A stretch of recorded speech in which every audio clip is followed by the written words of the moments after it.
물 마시는 게 좋다고 해서 무작정 많이 마시긴 하는데 화장실만 자주 가시는 분들 있으시죠? 액체이기 때문에 물의 모양은 하고 있지만 사실 물의 역할은 못하고 있는 것들이 있어요. 결국 화장실만 자주 가게 되고 오히려 건강을 해칠 수도 있습니다. 오늘은 물어보면 80% 이상의 분들이 잘못 알고 계시는 물 마시는 방법에 대해서 깊이 알아보려고 합니다. 물이 아닌 음료들을 마셨을 때 생기는 현상들, 어떻게 물을 마셔야 하는지, 물을 충분히 마셔야 하는 이유 등 제대로 알아가시고 건강을 한층 더 챙겨가세요. 우리의 뇌는 70%가 수분으로 이루어져 있습니다. 이 수분은 모든 생명 현상에 필수적입니다.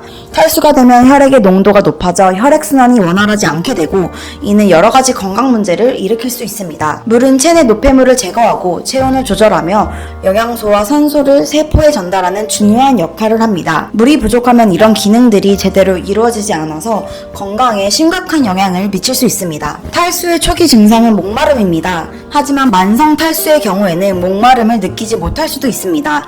탈수가 심해지면 피부가 건조해지고 주름이 생기며 얼굴이 칙칙해집니다. 또한 변비가 생기고 감정 기복이 심해져 짜증이나 우울감 등을 느낄 수도 있습니다. 심한 경우 탈수로 인해 혈압이 떨어지고 소변량이 줄어들어 정신이 혼미해질 수 있습니다. 이러한 탈수 상태가 지속되면 신장 기능이 저하되고 심각한 경우에는 사망에 이를 수도 있습니다. 많은 사람들이 커피, 녹차, 술, 당분이 들어가 있는 음료를 마치 물처럼 마시며 수분을 섭취했다고 착각하기도 합니다.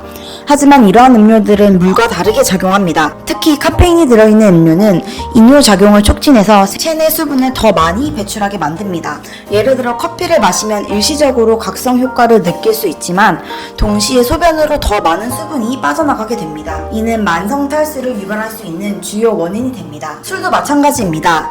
술을 마시게 되면 몸이 일시적으로 수분을 보유하는 것처럼 보일 수 있지만 결국에는 탈수로 이어집니다. 당분이 많이 들어간 음료 역시 이뇨작용을 촉진하며 체내 수분을 더욱더 빠르게 배출합니다. 하루에 필요한 물의 양은 개인의 대사와 활동 수준에 따라 달라지지만 일반적으로 하루에 2리터 정도가 적당합니다. 하지만 모든 수분을 물로만 섭취할 필요는 없습니다. 음식물을 통해 섭취하는 수분도 많기 때문에 실제로 물을 마셔야 하는 양은 약 1리터 정도입니다. 예를 들어 과일이나 채소에는 많은 수분이 포함되어 있어 이들을 섭취하며 자연스럽게 수분 보충이 됩니다. 물을 한꺼번에 많이 마시는 것보다 하루에 여러 번 나누어 마시는 것이 훨씬 좋습니다. 이렇게 하면 체내 수분 균형을 유지하는 데 도움이 됩니다. 식사 중에 너무 많은 물을 마시는 것은 소화에 방해가 될 수 있습니다. 한 컵 정도가 적당하며 음식을 씹는 동안에는 충분히 침이 나오도록 하게 해야 합니다. 아침에 일어나서 물 한 컵 마시는 것은 신진대사를 활성화시키는 아주 좋은 습관입니다.